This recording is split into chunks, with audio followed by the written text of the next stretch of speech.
Sirikal ma pachoka ochako ayanga chenro mar gero kar somo kata library ne jogo ma onge nyalo mar neno e kar tiegruok ma Machakos Technical Institute for the Blind.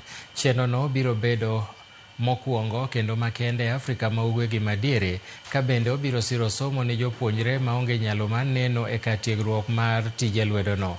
Chenro no dhi muonyo omenda maromo Sh85 million ka Rotary Club ochiwo Sh2 million mar ng'iewo computers kod gige somo mamoko.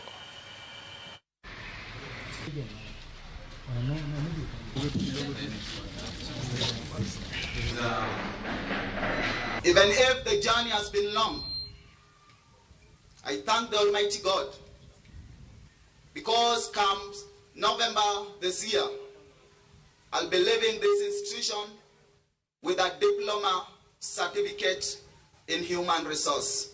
There's approximately 2 million shillings worth of equipment up there.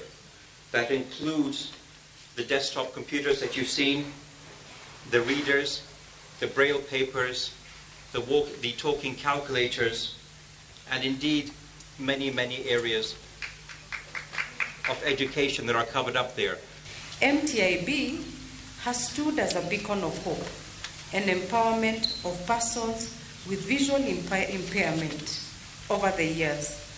And indeed, it has grown to become the only technical training institution in East and Central Africa offering craft courses specifically tailored for visually impaired persons. This is no small feat, but an achievement worthy of national recognition and celebration.